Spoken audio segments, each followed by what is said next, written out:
Welcome to 1250H of the Heidegger series, and here you see the outside world is within parenthesis. How grand. I will continue with a very interesting article by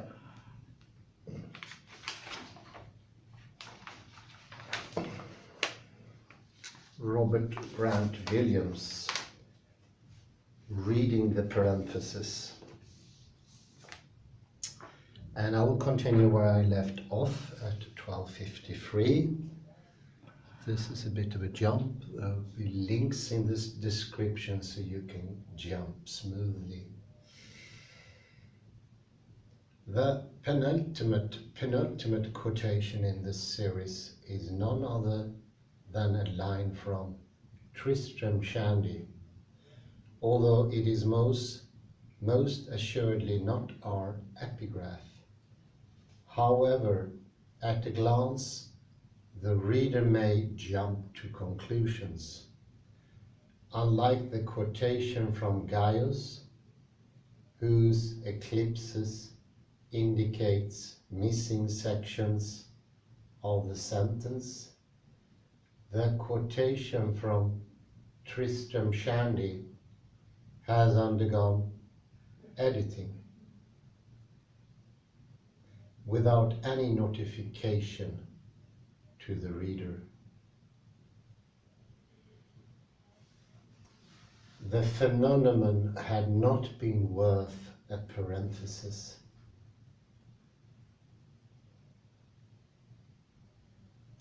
The OED, dispensing with its scrupulous attention to detail, not only capitalizes but most importantly of all, leaves out the dashes. The quotation has been tampered with. The line has been rewritten, and with the rewriting, a possible reading has been omitted.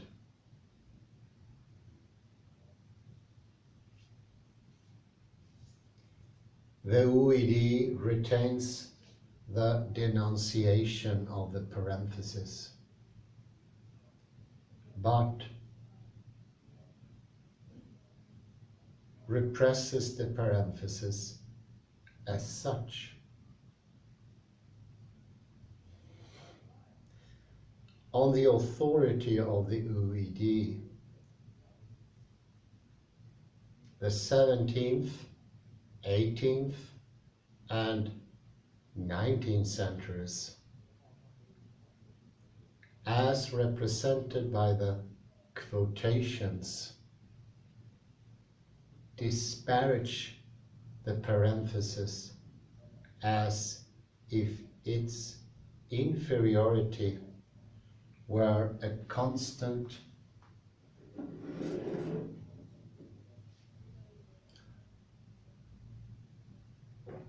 throughout modern history. And surely the few handbooks we have examined would corroborate this genealogy's humble bloodline.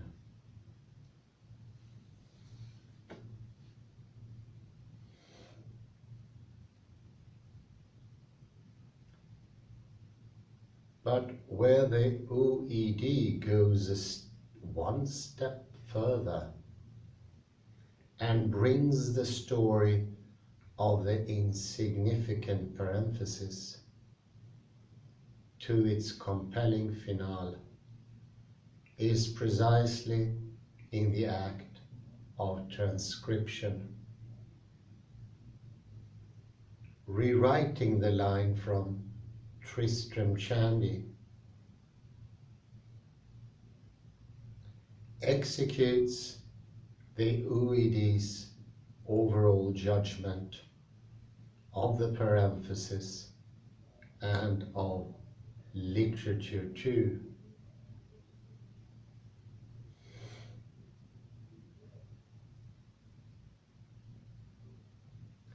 But might this omission, this exclusion,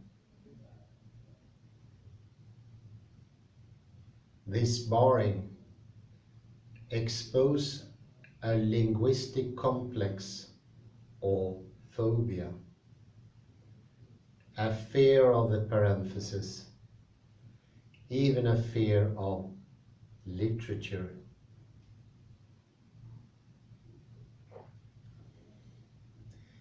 Suspiciously enough, can the entry for parenthesis cast aside the parenthesis and remain a credible definition?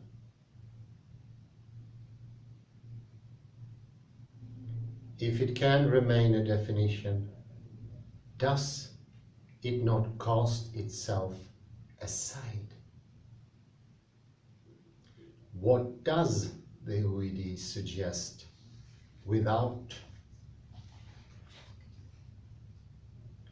intending to suggest, state without wishing to state, if we reread the entry in terms of the parenthesis own logic?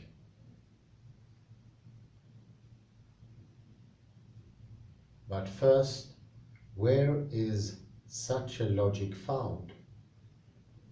It is naturally found in the entry.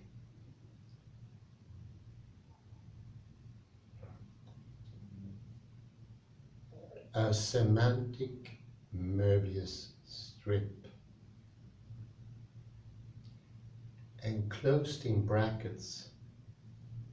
The etymology provides an appropriate point of departure for an exegesis of the entry.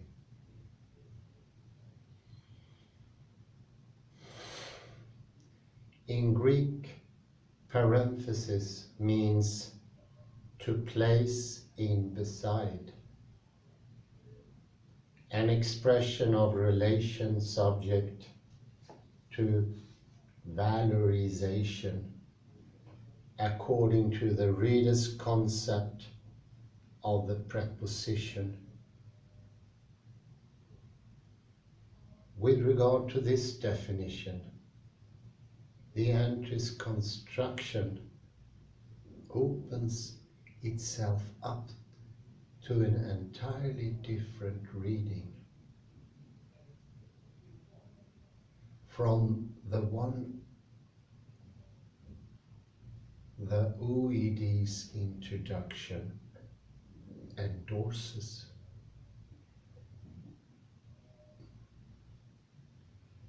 The relationship between the first signification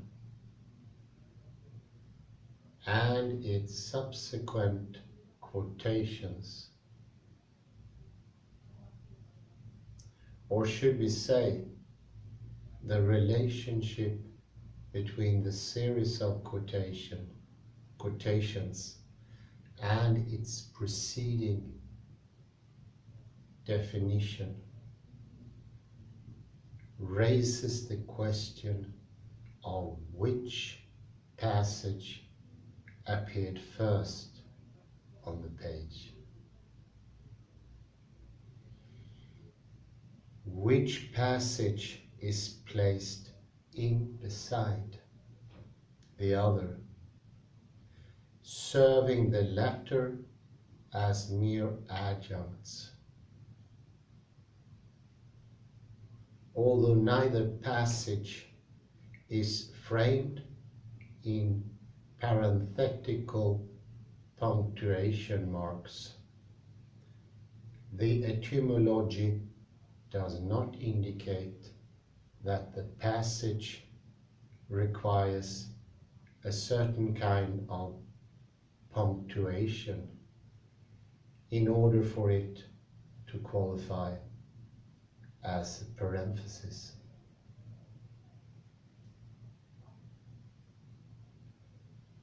Each passage differs from the other to such a degree that one must be the insertion, placed in beside. One must be the foreigner who has invaded the text.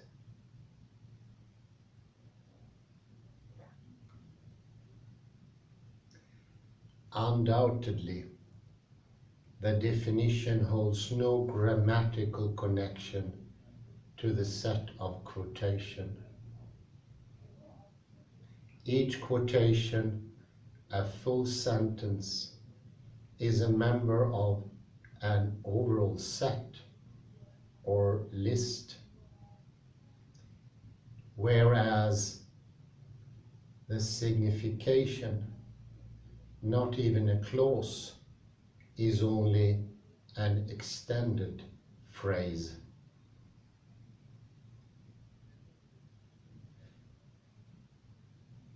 Based on the type size, the relationship appears to designate the definition as stable text or definitive conclusion.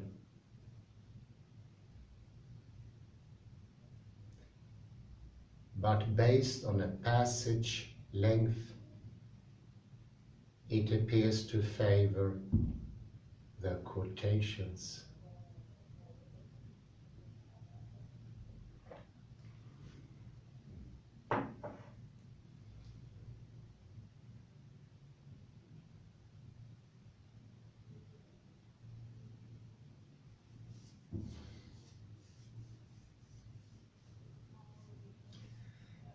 A boldface number introduces the signification, while a boldface date introduces the quotations.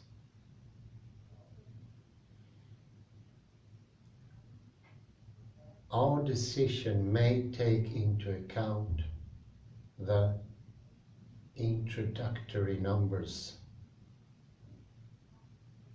depending on whether or not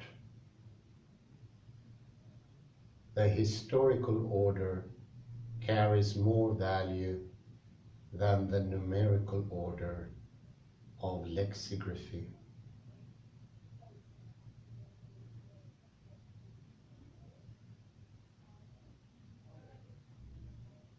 Of course, we could be accused of reading too much into the quotations,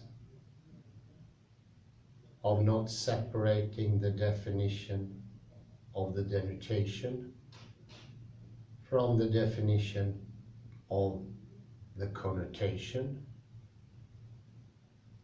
One might ask, who cares if quotations communicate a pejorative sense,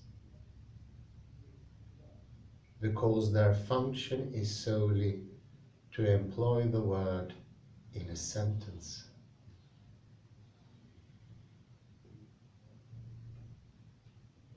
Why inflate the importance of examples? Unfortunately, the distinction between denotation and connotation is not clarified for readers beforehand. Especially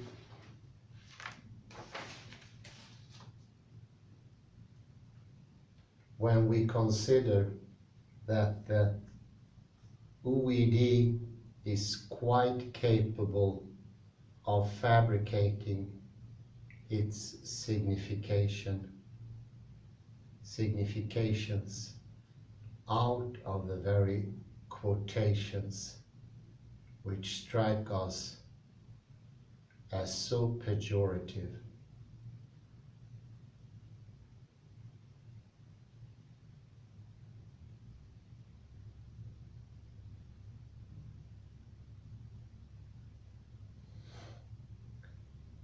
It is to be distinctly borne in mind that the quotations are not merely examples of the fully developed use of the word or special sense under which they are cited.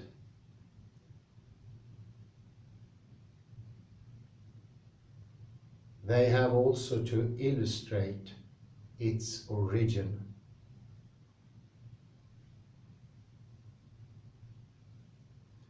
Its gradual separation from allied words or senses, or even by negative evidence, its non-existence at the given date.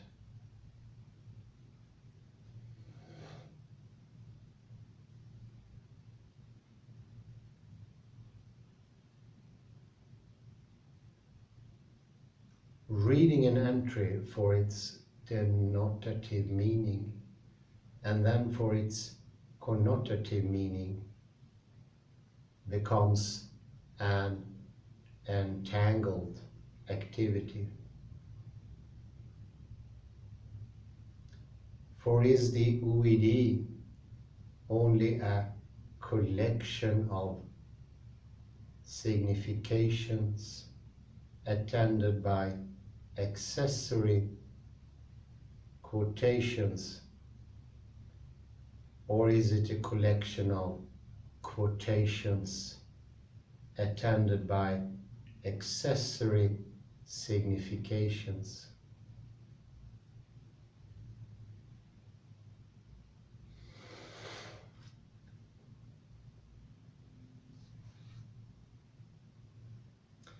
Perhaps we have no choice but to accept both views.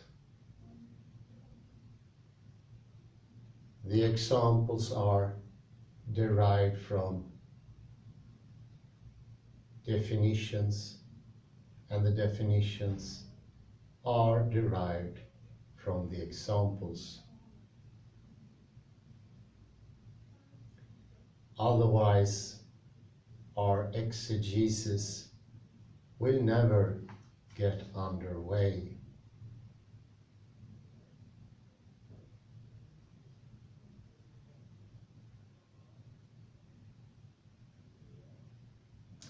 On the one hand, if we visualize parenthetical marks around the quotations, then they, like our epigraph, acquire an added dimension. Because they themselves are now parenthesized comments. Should we accept their advice, i.e., reject all they have to say?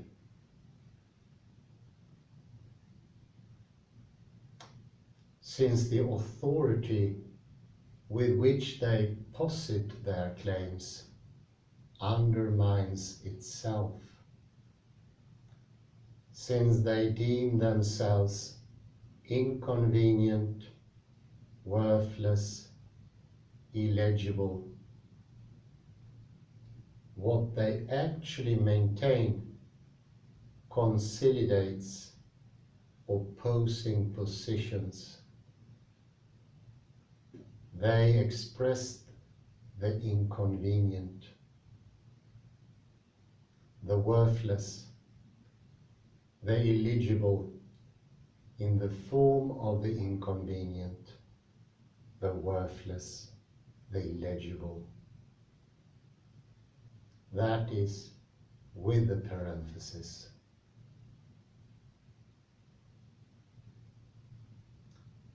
The parenthesized passage, becoming unreliable, loses its marks. Consequently, because the signification identifies the parenthesis as an explanation and a qualification, and the parenthesis, in contrast, only explains and qualifies its inability to explain and qualify. The signification seems ambiguous, thus transforming itself into a parenthesis if we assume the quotations are correct.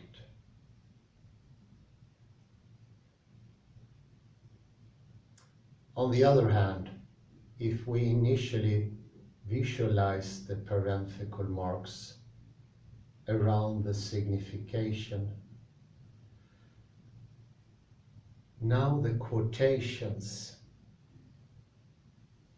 then the quotations, now the primary discourse dismiss the signification altogether. Hence, in both instances, the dictionary meaning of parenthesis is parenthesized, but not for long. As soon as the meaning becomes inconvenient, worthless, and illegible, a cloud of indeterminacy spreads over the entire entry. No longer reliable, the signification cannot help us read the quotations. Without a signification, the quotations lose their ability to communicate, and we are back where we started.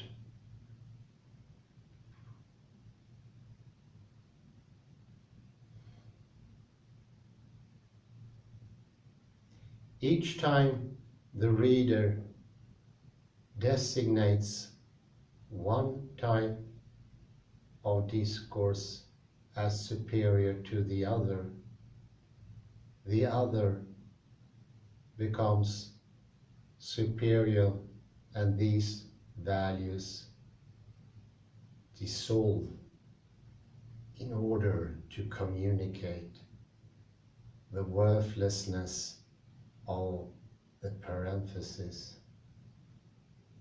The OED must forgets its dependence on rhetoric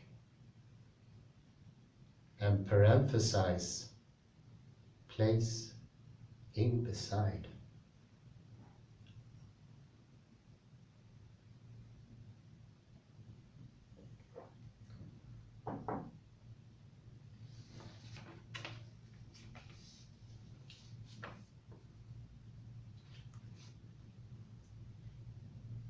Despite turning to Burton's, Stern's, and Muirhead's denunciations, the OED has full recourse to parenthetical apparatuses, including square brackets for etymologies and round brackets for dates, various explanations, and all pronunciations. When we read the entry for the parenthesis in terms of the parenthesis, the Greek etymology of parenthesis,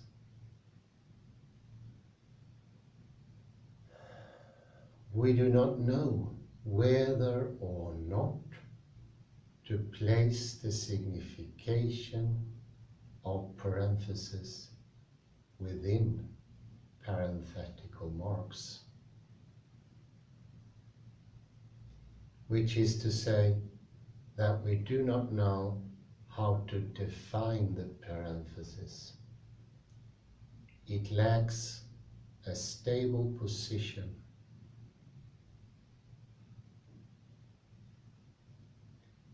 True, our approach might unfairly expect the signification to conform too closely with the etymology, but this observation only broaches another problem. Does the etymology possess less authority than the signification? Anyway, whether adequate or not, a definition of the parenthesis has been in operation during the exegesis of the entry.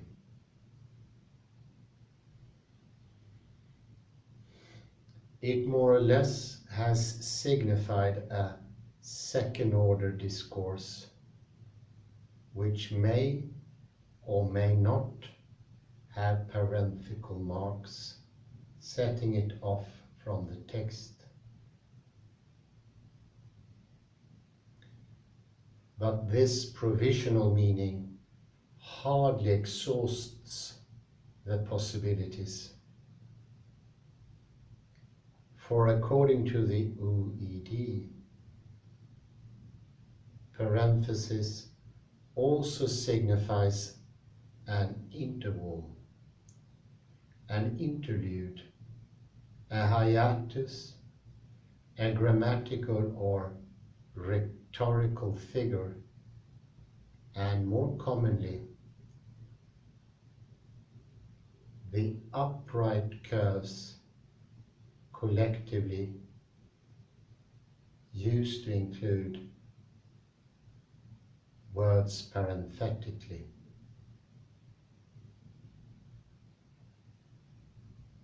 The last signification begs examination insofar as it communicates a striking redundancy. If we do not consult the other significations, the adverbial derivatives of parenthesis, frustrates and suspends signification.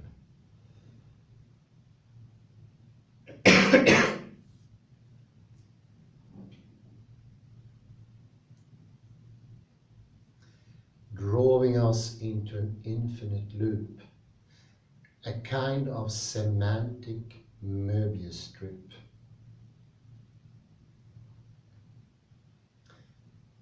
Parenthetically takes its meaning from the sentence of which it is part, while the sentence takes its meaning from parenthetically the signification demands that we already know the definition in order to comprehend the definition. The aporia illuminates a common problem in reading the parenthesis as well as parenthesis.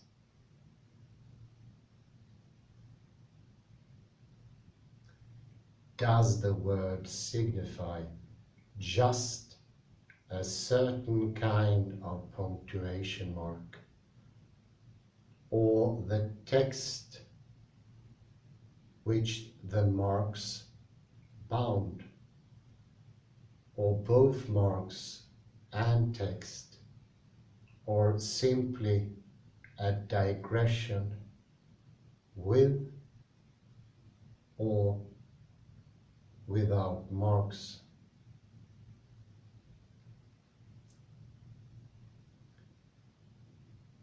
Confronted with these overlapping, contradictory meanings, how do we identify the parenthesis in a text? To complicate matters even more, the OED asserts that square brackets, dashes, and commas usually distinguish parenthetical comments as well. Hence, the parenthesis may haunt writings more frequently than we would expect. The parenthesis as marker between two syntactic spaces. Despite failing to deliver a definition, my exegesis of the OED entry keeps returning to the question of punctuation alike.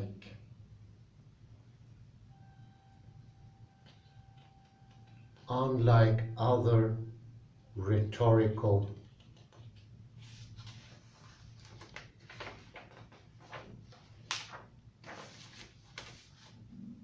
figures,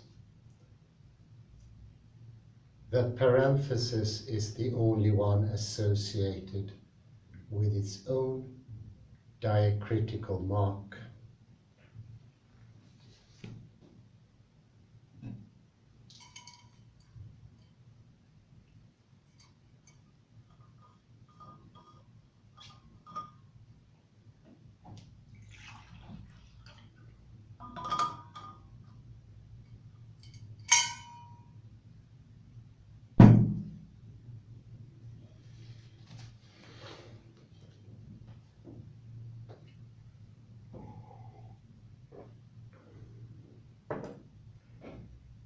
As quotation marks differentiate speech from description, parenthetical punctuation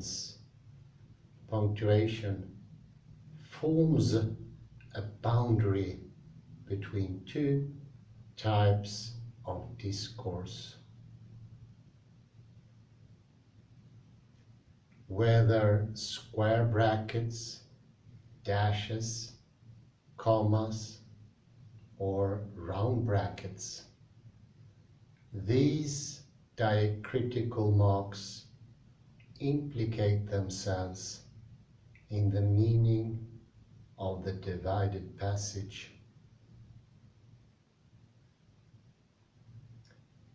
Just because punctuation never occurs in speech does not mean that these graphemes are outside the field of signification.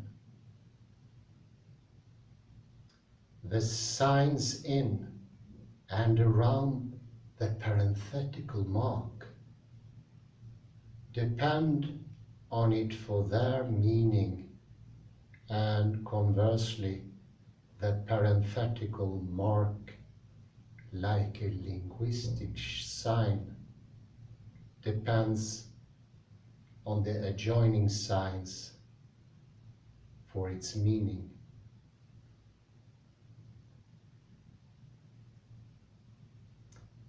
But unfortunately, I write as if parenthetical punctuation and the text punctuation frames were somehow not blurred in the figure of the parenthesis. A Gordian knot entangling linguistic signs with diacritical marks. The figure seems unsure of its orientation in language, especially when the reader remembers that some parentheses do not have any special punctuation at all.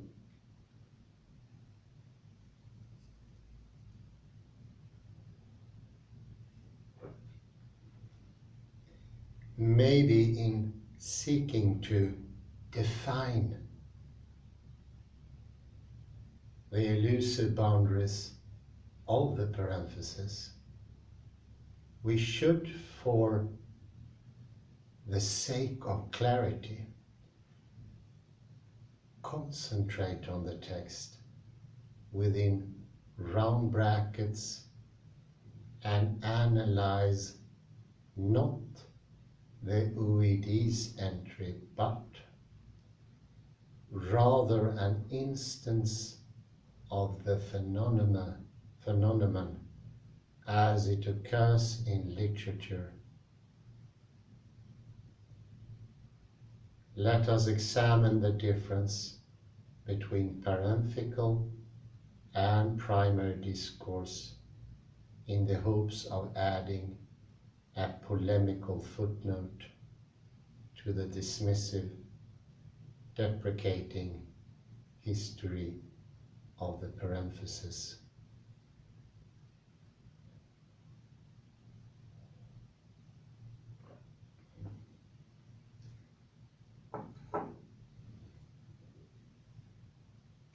A terse poem by E. Cummings entitled L.A. parenthesis encourages the reader to take into account the great weight of meaning which comes to bear on the round brackets. There is a poetry here.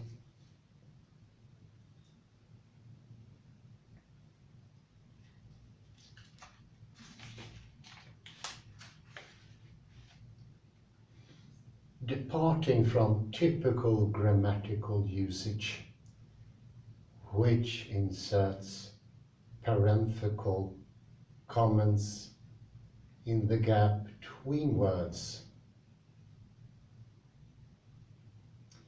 Cummings inserts the sentence, "A leaf falls" in the gap between the first and second letter of a single word, loneliness.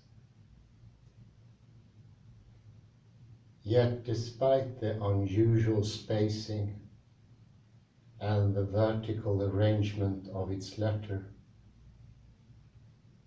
the text exhibits a scenario common to textuality.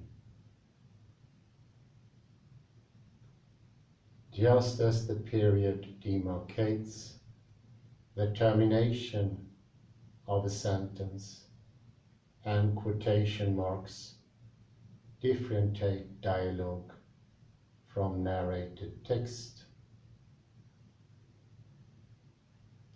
The parenthetical mark forms a boundary between two types of discourse, or rather divides a discourse against itself, providing an alternative syntactic space. Nevertheless, reading A1 is still no straightforward matter, since the relationship between the two syntactic spaces requires clarification. Is the relationship arbitrary or integral, antagonistic or complementary, hierarchical or parallel?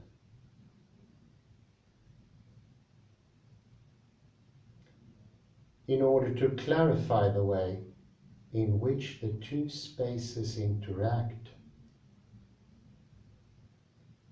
the reader must determine how the marks work in the poem. The title itself, punctuation parenthesized between two letters, stresses the shifting loci the mark occupies. If the round brackets designate an icon of the barrier, then metaphoric or metonymic substitutions enable the reader to specify the kind of barrier operating between the two discourses. When likened to fences, shields, palisades, breastworks, or other similar obstructions, the marks present the further quandary of whether they prevent text from intruding into or escaping out of their enclosed space.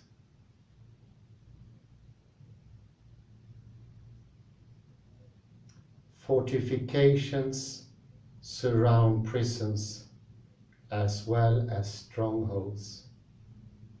In both edifices, wherever the citizens reside, walls serve to confine the dangerous alien to either an outside or an inside space.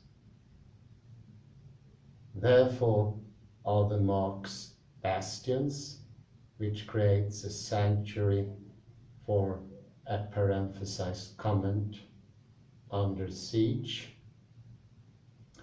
or are they bars which imprisons linguistic criminals, textual rogues? Is Cummings protecting loneliness, or a leaf falls from the attack of the other? But these tropes for a barrier exemplify only walls.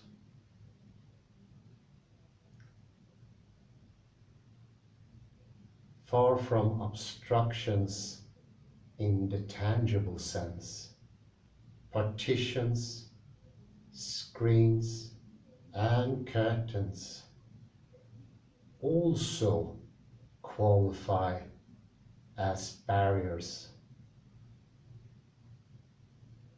contingent on social conventions, for their effectiveness,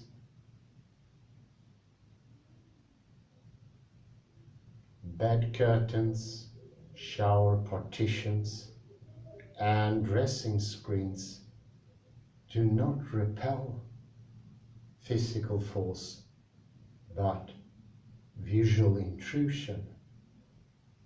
They may help express in many places a culture's concepts of privacy and moral decency, hiding from sight nakedness, sexual difference, sexual practice, or possibly shame, embarrassment, guilt, sin. Maybe the falling leaf is true loneliness, the loneliness of dying, which everyday loneliness, the conventional loneliness outside of the marks, cannot bear to acknowledge. The parenthesis screens off the painful reality of death, while loneliness represents the escapist manner of dealing with the specific. The unparenthesized word is a generalization. A customary label that tries to make the specific less painful, less threatening.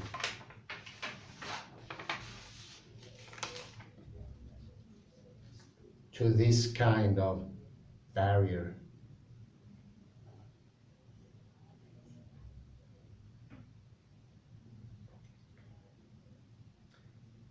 the parenthesized text signifies a private world that society wishes to cover up,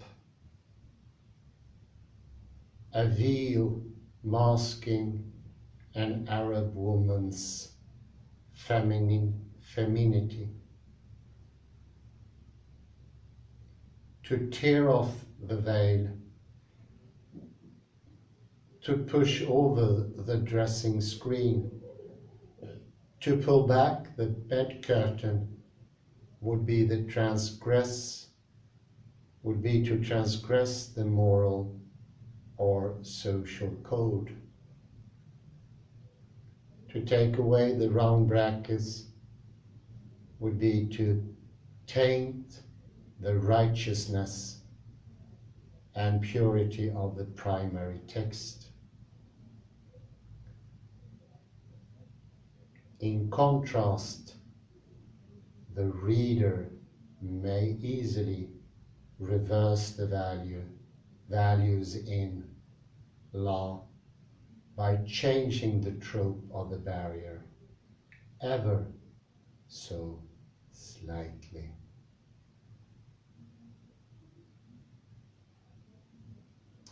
Say the marks represent a drape instead of a veil.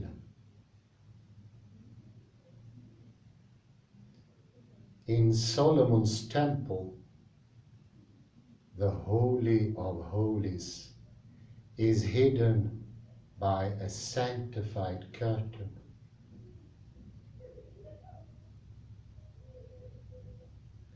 Preventing all except the high priest from entering the innermost shrine of the tabernacle.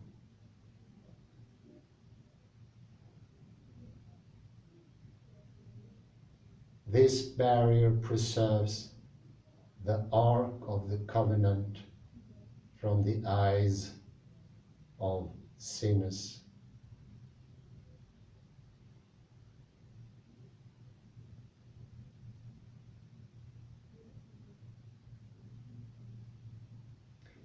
Before our eyes, the parenthesized text becomes sacred text, and the falling leaf becomes a pure form of loneliness, a more natural form that normal loneliness will never be able to understand fully. So when we read La, we are on both sides of the barrier.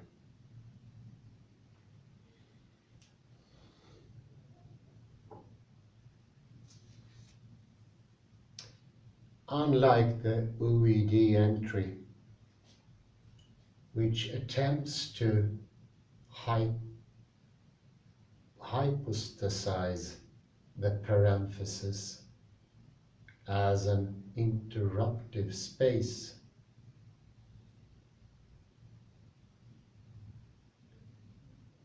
law elides the difference between primary and parenthetical discourse, suggesting that the figure can potentially penetrate any level of language.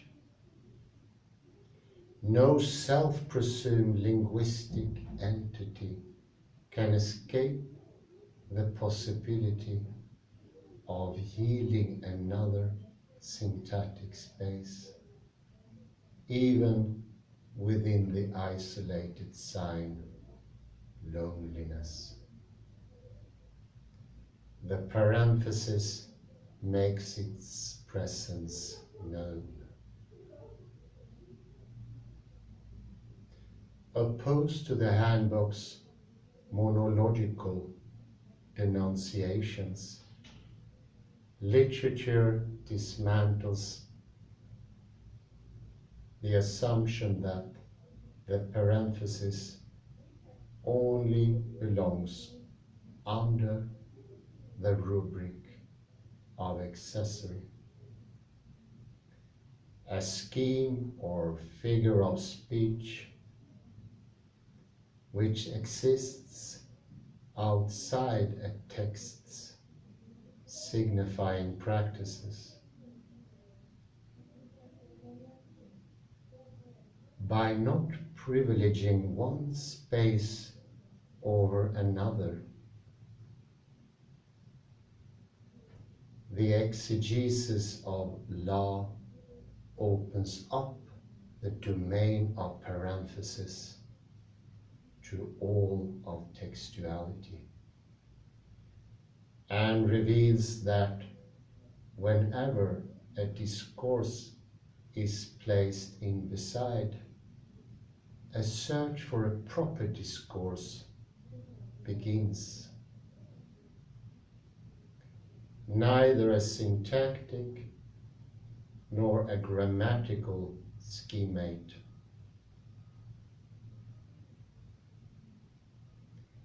The parenthesis is a trope of syntax, since it disrupts the meaning of positionality in the text.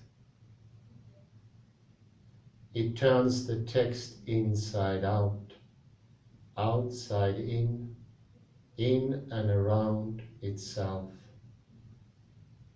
upside down, etc. A rhetorical figure dividing a discourse against itself.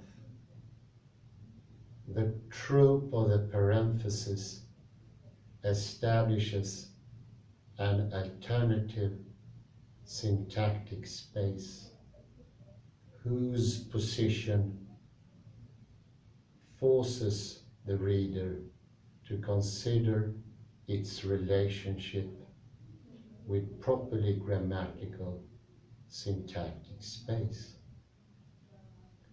whether parasitical or symbiotic, antagonistic or complementary, arbitrary or integral, interruptive or continuous,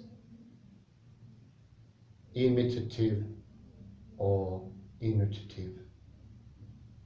The relationship between the two spaces turns on the phrase of being placed in beside, a phrase which encompasses more articulations than the simplistic grammatical division of restrictive, non-restrictive. Either punctuated or unpunctuated. The trope of the parenthesis may not have an illustrious history, simply because rhetoricians dismiss the trope as a scheme, and grammarians dismiss it as punctuation. Perhaps the impetus behind the history of dismissing parenthesis lies in the strategy of attacking certain figures for radiating spontaneity.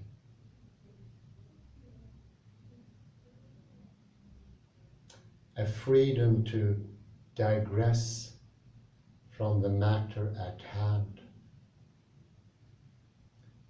Logically, in order to get a handle on language with all its slippages and deviations, dictionaries and handbooks must isolate linguistic unpredictability in figures, such as the parenthesis, as if the problems of reading somehow stem from spontaneous, interruptive subjectivity. And so, identifying the parenthesis as worthless, ambiguous, and capricious enables the OED to preserve the illusion of an objective discourse which claims to define and delimit language without referring to its own status as language, without acknowledging its own addictive dependence on parenthesis. And it's so clear, it's such a good connection to cutting off the universe and saying things are outside. By putting something into parenthesis, you do not exclude, you could protect, or you could also delimit. But the OED is no right to say that the parenthesis, in whatever form, brackets, dashes, commas, is not a part of the text. I'd say it's the same tendency as Roberto Unger and Lee Smolin so eloquently point out in their book, A Singular Universe. It's interesting to see how it affects all aspects, even all the way to the OED. How great. I say thank you very much, and with 5 minutes past 1, I can wish you a lovely afternoon. And such a beautiful sky here today. Look at that.